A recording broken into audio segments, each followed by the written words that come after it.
a conversa de redação com Júnior Moreira, Eduardo Costa, Edilene Lopes e Malco Camargos. E também com a sua participação ouvinte da Itatiaia por meio do WhatsApp do jornalismo, é o 999967074. Aguardamos aqui a sua mensagem comentando os principais assuntos da conversa de redação. Volta às aulas em BH, Júnior Moreira, também em Contagem e em Betim. Pois é, Kátia, bom dia para quem está chegando no Conversa de Redação. Eu não vejo polêmica nisso, sabe? Não tem muito o que comentar. Tá na hora de voltar, os números permitem essa volta às aulas, que todos tenham cuidado, né? Os alunos que voltam para a sala de aula, que tenham ainda mais cuidado, usem máscaras, evitem ali a aglomeração. Espero que as escolas estejam preparadas, né? Com os protocolos devidos também para evitar o contágio do coronavírus. Mas agora é voltar e tentar correr atrás do prejuízo. O prejuízo é gigantesco, né? Agora é tentar correr o máximo possível atrás desse prejuízo aí para tentar sanar esse déficit que os alunos ficaram nesse mais de 1 ano e meio parados, né? E o Malco, que também é professor, Malco, bom dia, pode também dar pra gente uma noção do que é esse prejuízo para a aprendizagem, né? Bom dia, Kátia. Sem dúvida o prejuízo é enorme, né? O prejuízo é de sociabilização, é de ensino, é de saúde. Então, é fundamental que esses danos sejam minorados o mais rápido possíveis. O único argumento que a classe ainda utiliza para poder justificar o não retorno às atividades seria não ter tomado ainda a segunda dose. Agora, como a moda é ser sommelier de vacina, eu fui procurar um pouquinho sobre quais são as taxas de eficácia da vacina tomada por nós, professores aqui em Belo Horizonte, por exemplo. Nós somos vacinados pela AstraZeneca. E a AstraZeneca traz 76% de proteção com a primeira dose e 82% com a segunda. Ou seja, nós já estamos imunizados, já estamos protegidos, ou seja, não há nenhum motivo para que nós não retomemos o nosso trabalho presencial, uma atividade tão necessária aos alunos hoje em dia. Oi, Eduardo Costa, bom dia. O Jornal da Itatiaia mostrou hoje que, por outro lado, há também uma apreensão por parte dos pais. Bom dia para todo mundo. Eu acho natural essa apreensão. Nós estamos vivendo um tempo de medo, mas fico com o relator Júnior Moreira, o revisor Malco Camargos. Não teria nada para acrescentar. Só de chato, quero dizer que se a situação é horrorosa para todos os alunos, a falta desse contato com o coleguinha, a falta do caso das crianças mais carentes e sujeitas a violências, do olhar da professora, ainda aumenta o fosso entre a escola pública e a privada, e isso é muito grave, Kátia. Vamos então agora a Brasília, cumprimentar de novo a Edilene Lopes, que a partir de agora é nossa correspondente lá.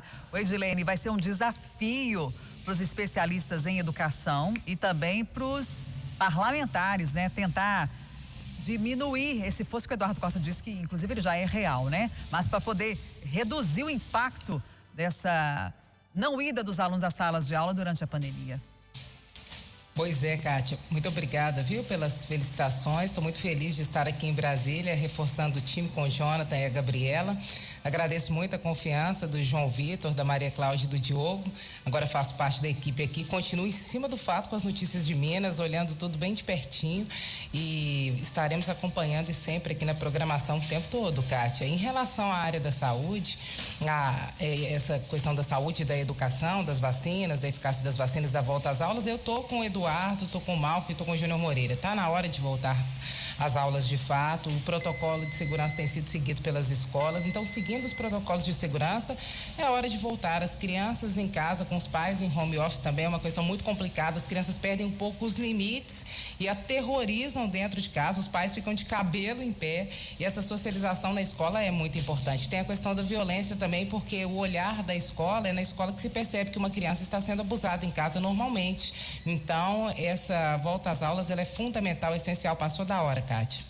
Pois é, e ainda cumprimentando a Edilene para poder falar dessa nova iniciativa da Itatiaia com mais um jornalista lá em Brasília, que a ideia é cada dia mais acompanhar de perto, né, Edilene, traduzindo, analisando os fatos nacionais que afetam a vida de cada ouvinte da Itatiaia, mas é principalmente acompanhar de perto os temas importantes para os mineiros, o desempenho dos políticos que nós, eleitores de Minas, colocamos aí em Brasília. E ainda com você, Edilene, vamos passar aqui para o segundo tema, que Minas enfrenta um desafio agora para manter leitos abertos para Covid Os leitos que foram abertos durante a pandemia, agora no pós-pandemia, esses leitos continuam não abertos. Qual que é o desafio? Se foi possível durante a pandemia a reabertura dessas vagas e agora é possível continuar com elas abertas para não atender não só os pacientes Covid, mas pacientes que estão acometidos por outras doenças? Pois é, Kátia, dinheiro tinha, né? Faltava, era prioridade para a área da saúde. A PEC do teto de gastos, há alguns anos, trouxe um problema, congelou aí os investimentos em saúde e educação, o que é terrível, e a gente fica com a limitação de gastos na área da saúde, que de fato não pode acontecer de forma nenhuma. Nós temos hoje um investimento maior em função da pandemia. Esse investimento ele pode continuar, pode haver uma priorização para esse investimento na área da saúde, não há dúvidas sobre isso, falta vontade política. A gente viu que o orçamento no primeiro ano da pandemia do governo federal foi um orçamento maior, cerca de 160 milhões, e agora voltou de novo para o valor inferior, que seria inferior à pandemia, então diminuindo muito o valor. Nós temos que prestar atenção nisso e monitorar. Acho que a Itatiaia faz bem em fazer esse monitoramento e não deixar com que esse valor diminua novamente. Tem condições de manter leitos abertos. O que acontece hoje na pandemia é o que deveria acontecer normalmente em anos em que não há pandemia, Kátia. O Eduardo Costa, só para lembrar aqui, a capital criou 312 leitos de UTI durante a pandemia. Em Minas foram abertas 2.710 vagas de terapia intensiva. Pois é. Durante os momentos mais agudos da pandemia, eu costumava dizer aqui no Conversa Redação que a questão da falta de leitos de UTI, a mim, não significava surpresa, porque nos 40 anos que eu estou no rádio, eu sempre vi isso. E sempre ouvi falar de escolha técnica. Os médicos desesperados, tendo 3 pacientes para uma vaga, escolhendo aquele mais novo, mais forte, com uma possibilidade de vida maior para poder pôr lá e os outros entregarem a própria sorte. Não tem mais desculpa. Eu sei que a questão demanda recursos vindo de Brasília para credenciar os leitos. Eu sei de todas as burocracias que não dá tempo para descer a detalhes aqui. Mas assim como a prefeitura, por exemplo, quando aperta, tem um dinheiro para cesta básica, tem um dinheiro para vacina da UFMG, tem um dinheiro para cá, para lá. O Zema, que agora está com o dinheiro para acabar os hospitais regionais. Eu espero que o Zema, no mínimo, dote os hospitais regionais que vão ser concluídos com o dinheiro da Vale, com os leitos de UTI que fazem falta hoje ao Estado. E a partir daí, com a regionalização, né? Quem for de Valadares, de Divinópolis, Monte Claro, não vai precisar de vir tanto para Santa Casa, que comece a luta nossa aqui para manutenção. Acho essa campanha da Itatiaia essencial. Estou no time de frente e vamos lutar. Falta de UTI em Minas, nunca mais.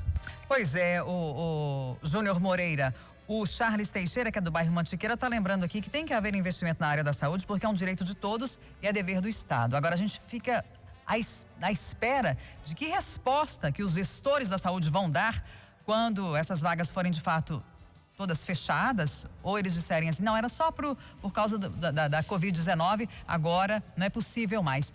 Como que eles vão poder explicar isso pra gente? Eu quero ver, Kátia, porque durante tantos anos, o Eduardo acabou de falar aí, o que a gente ouvia que não tinha dinheiro, que não tinha jeito, que não tinha como fazer, que era difícil demais, porque não tem jeito. Aí chegava na campanha eleitoral, todo mundo, nós vamos aumentar, nós vamos construir hospitais, nós vamos fazer isso, aquilo, né? Parecia que era uma coisa que não era feita para que eles tivessem lá na frente um argumento eleitoral. Isso sempre bateu na minha cabeça e agora eu percebo que é verdade, porque o que faltava era vontade política. Agora tem um outro ponto que eu queria pegar, Kátia, e chamar a responsabilidade também, são os nossos empresários. Quando o bicho apertou, o calo apertou pro lado deles, porque se não tivesse leito, não ia conseguir abrir loja, não ia conseguir abrir empresa, a economia não ia andar, eles deram um jeitinho também. Apareceu ajuda de todo lado, gente aparecendo, querendo falar na Itatiaia toda hora, que conseguiu não sei o quê, conseguiu não sei o que outro, não sei quantos respiradores. Eu quero ver depois que isso tudo passar, né? Será que eles vão continuar ajudando de alguma forma? Toda essa situação que envolve a questão dos leitos, que é um problema crônico de anos e anos e anos e anos. Então a gente tem um problema aí do setor público, mas eu queria chamar a responsabilidade também as pessoas do setor privado que ajudaram agora. Eu quero ver se essa ajuda vai continuar. Pois é, o Toninho da evangelização é lá de Ibirité, ele está lembrando aqui inclusive da importância dessas vagas abertas para cirurgias como as eletivas, que são aquelas que podem ser agendadas, né? Ô, Malco Camargo, e a pandemia revelou muita coisa. Várias coisas foram desnudadas, digamos assim. Inclusive isso, né? Que jeito tem? Quando se tem vontade, quando o calo aperta, o dinheiro aparece. O Eduardo estava falando aqui do tempo que ele acompanha os problemas do SUS e eu tenho certeza que ele nunca viu na história tanto falado a frase "Viva o SUS", né? Essa frase esteve em hashtags em redes sociais, esteve em cartazes na hora da vacinação de muita gente e agora é hora dos gestores manterem esse orgulho do brasileiro deste momento. Agora, é bom lembrar, em 2020, o eleitor premiou e puniu os gestores municipais pela atuação na pandemia. Ou seja, aqueles que foram mais relapsos, aqueles que deixaram a pandemia correr mais solta, foram punidos pelas urnas e tiveram o mandato retirado. Aqueles que tiveram um maior compromisso com a população em relação ao cuidado, foram premiados e puderam continuar. Se esse for o comportamento em 2022 também, os gestores públicos que não se comprometerem com a manutenção dos leitos podem ter dificuldade na sua reeleição.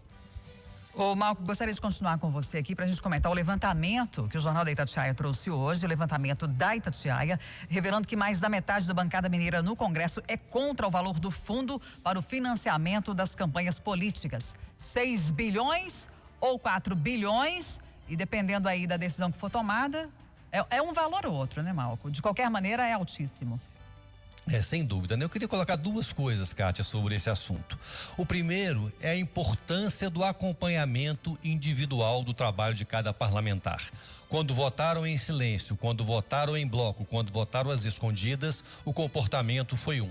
Quando acompanhado individualmente pela reportagem da Itatiaia, ou quando o painel de votação da Câmara revela qual é o comportamento de cada um, eles tendem a agir de maneira diferente. Ou seja, é a pressão da opinião pública que vai fazer mudar os comportamentos individuais na Casa Legislativa. Agora, um outro ponto que é muito controverso, mas eu queria dizer aqui. O fundo eleitoral, independente do tamanho que ele seja, e eu não acho que ele tem que ser do tamanho que está sendo proposto, ele tem que ser reduzido sim, mas ele traz uma coisa muito importante, a redução do número de partidos. Um dos problemas da nossa democracia é o fato de nós termos mais de 30 partidos com representação no Congresso Nacional. Isso dificulta muito a formação de uma coalizão que facilite que o governo tome as decisões necessárias para implementar políticas públicas. Então, com o fundo eleitoral, com o fundo partidário, é distribuído proporcionalmente aos maiores partidos. Isso faz com que, então, eles tenham mais chance de eleger os seus representantes e dificulta a sobrevivência dos pequenos partidos. É importante que nós diminuímos o número de partidos e esse é um bom caminho. Agora, não é o único. É bom lembrar que tem a cláusula de barreira e esta é mais eficiente do que a distribuição de recursos para a diminuição do número de partidos no Brasil hoje. Ô, Eduardo Costa, e além dessa questão do número de legendas que o país tem atualmente, esse tema traz uma outra discussão que é o financiamento de campanha. Atualmente é com dinheiro público. E há especialistas, a gente tem conversado, Palavra Aberta até abordou isso no último sábado, da importância de voltar a se discutir o financiamento por parte de empresas. Do jeito que é o sistema político brasileiro, Cátia, quando há uma reforma para não mudar. E tudo diz respeito aos interesses maiores daqueles que estão lá no controle de tudo. Tem o chamado baixo clero, né? Que é a maioria, que segue as ordens do alto clero, que é composto por Ayrton Lira, Renan Calheiros e companhia. Aí você pode imaginar o nível da preocupação com o país. O negócio é garantir a sobrevivência de cada um deles. Essa discussão sobre o fundo eleitoral está me parecendo bode, sabe? Eles tinham 2 bi garantidos. Colocaram um bode de 6 bi na sala. O Brasil inteiro falou assim, o quê? Aí os nossos deputados falaram, não, os 6 é muito. O presidente da República fala, é muito. Todo mundo fala, é muito. Depois eles aprovam 4 e a gente fica agradecido porque tiraram 2. É o bode. E jornais nacionais estão dando hoje que o governo federal separa 40 bi para gastar ano que vem com interesses eleitorais. Aquela gente que está em Brasília, e aí não dá para tirar mais do que 10 ou 20 entre 513 deputados e 81 senadores, aquela gente só tem uma preocupação, Kátia, dá um jeito de garantir a reeleição ou a eleição de alguém da família e da amizade, só isso. Pô, Edilene, como o valor, apesar de ser alto, ainda é uma incógnita, é um bastidor que a gente espera que você traga pra gente em breve aí, porque ainda não tá definido, né? Não está definido, Kátia, e não vai ficar tão menor, porque quando a gente discute o tamanho do orçamento público para financiar campanhas, a gente está discutindo também o tamanho do Caixa 2. Quanto menor for o financiamento público, maior é o Caixa 2. Eu tenho certeza que todos os parlamentares mineiros escutam a Itatiaia, eles estão me escutando nesse momento e sabem que o que eu estou falando reflete a realidade. Diminui o fundão, aumenta o valor do Caixa 2, que a gente sabe que existe, é difícil de pegar, a Justiça Eleitoral raramente pega, mas ele está aí e ele acontece corriqueiramente. O que a gente tem é que baratear as campanhas. As campanhas são caríssimas. Quando se fala nesse valor de 6 bilhões de reais para distribuir para o país inteiro, aí a gente pensa, Minas Gerais tem 853 municípios. Nós temos 53 deputados federais, 77 deputados estaduais, milhares de vereadores. Pega esse dinheiro e divide para todo mundo do Brasil. Acaba que os partidos ficam com o valor, considerando o número de candidatos, que para Santinho, colocar citru no carro, pagar cabo eleitoral, isso tudo fica caro. Campanha no Brasil é cara, apesar de ter barateado com a internet, ainda continua muito caro. E o que vai ter é que quanto menor for o fundo eleitoral, que eu também acho que ele tem que ser menor e que a campanha tem que ser mais barata, maior vai ser o Caixa 2. Vai existir, continua existindo e fica cada vez maior, assim como diminui o financiamento público ou aumenta o financiamento privado, que hoje não é permitido, mas que acontece por CPF de outras pessoas, acontece ali por fora, dinheiro de tráfico de drogas, dinheiro de milícia, isso tudo entra em campanha, Kátia. Entra e entra mesmo. E aí as pessoas que estão nos escutando hoje, que são políticos, sabem que o Caixa 2 vai acontecer e que discutir o tamanho do fundo também discutir o tamanho do Caixa 2. É só isso. É a realidade nua e crua, Kátia Pereira. Tem que baratear a campanha para diminuir o financiamento público. Desculpa, Edilene. Antes de ouvir você, Júnior, só acionar o Enio Lima aqui que você comenta esse assunto e o último tópico da conversa de redação, que é um assunto bem interessante. Enio? Situação de momento em Tóquio, Kátia, chovendo bastante e a chuva está interrompendo algumas provas do atletismo que seriam disputadas neste momento, como por exemplo a prova dos 400 metros feminino com barreiras. As provas foram interrompidas e estão aguardando para ver se a chuva dá uma trégua lá em Tóquio, Kátia. Ô Júnior Moreira, gostaria de ouvir você sobre esse assunto, mas ouvi-lo também sobre a insatisfação das pessoas com serviços de aplicativo, no caso a Uber, Cabify, etc., e os passageiros voltando a andar de táxi em BH. Pois é, Kátia, sobre a questão do fundão, eu adoro esse tipo de matéria, porque dá pra gente comprovar depois, quando a votação acontecer, que os nossos parlamentares mentem e mentem muito, né? Quando eles votam, eles ainda mentem depois nas redes sociais falando que não votaram, como foi que aconteceu com a questão do fundão. E esse tipo de matéria dá pra gente pegar depois, cada um no pulo. Sobre a questão dos táxis e aplicativos, Kátia, eu sempre olho muito uma equação que é preço e qualidade. Essa equação precisa ser uma conta bem certinha. No caso do Uber tem preço, mas a qualidade caiu demais. No caso dos taxistas, o preço é mais alto, mas a qualidade melhorou. Então, o cliente na hora de escolher, coloca, faz essa conta e aí tá decidindo pro táxi, não tem o que fazer. Final da conversa de redação e final também do Jornal da Itatiaia desta segunda-feira, 2 de agosto. Boa semana para todo mundo.